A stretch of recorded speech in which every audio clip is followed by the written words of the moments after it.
നമസ്കാരം. രവീസ് വ്ളോഗിലേക്ക് സ്വാഗതം.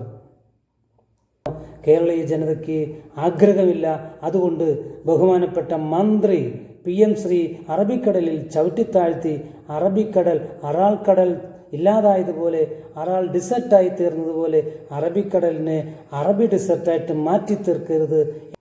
അറാൾക്കടൽ എന്ന് പറയുന്ന ഒരു കടലിനെ കുറിച്ച് നിങ്ങൾ കേട്ടിട്ടുണ്ടോ? അറാൾക്കടൽ എന്ന് പറയുന്നത് കസാക്കിസ്ഥാനും ഉസ്ബെക്കിസ്ഥാനും ഇടയിലുണ്ടായിരുന്ന ഒരു കടലിൻ്റെ പേരാണ് അറാൾക്കടൽ. ആ അറാൾക്കടൽ ഇന്ന് ഇല്ലാതായി. അവിടെ പകരം അറാൾ ഡിസർട്ട് എന്ന പേരിൽ ഒരു പുതിയ മരുഭൂമി രൂപാന്തരപ്പെട്ടു എന്നതാണ് ഇന്ന് അറിയപ്പെടുന്നത്. ആ അറാൾ ഡിസർട്ട് നിലനിന്നിരുന്ന സ്ഥലത്ത് ഒരു കടലായിരുന്നു. ആ കടൽ വറ്റിവരളുവാനുണ്ടായ കാരണങ്ങളിലൊന്ന് ഇന്നത്തെ കേരളത്തിലെ ചില മന്ത്രിമാർ അറബിക്കടലിൽ PM ശ്രീയെ ഒഴുക്കിക്കളയും, അറബിക്കടലിൽ കുഴിച്ചു മൂടും. കസാക്കിസ്ഥാനിലും ഉസ്ബെക്കിസ്ഥാനിലും അത്തരത്തിലുള്ള മന്ത്രിമാർ ഉണ്ടായിരുന്നു എന്നതാണ് സംശയം.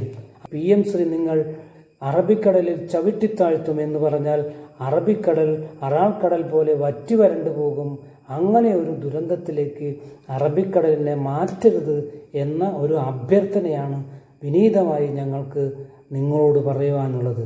നമ്മുടെ മനുഷ്യരുടെ അതിരുകവിഞ്ഞ ഒരു ഇടപെടൽ മൂലമാണ് അറാൾക്കടൽ വറ്റി വരണ്ട് അറാൾ ഡിസർട്ടായി മാറിയത് എന്ന തിരിച്ചറിവ് പോലെ അറബിക്കടൽ നിങ്ങളുടെ ഇടപെടൽ മൂലം PM ശ്രീ മുക്കി ചവിട്ടി താഴ്ത്തുന്നതിലൂടെ വറ്റി വരണ്ട് അറബി ഡിസർട്ടാക്കി മാറ്റരുത് എന്ന വിനീതമായ അഭ്യർത്ഥനയുണ്ട്.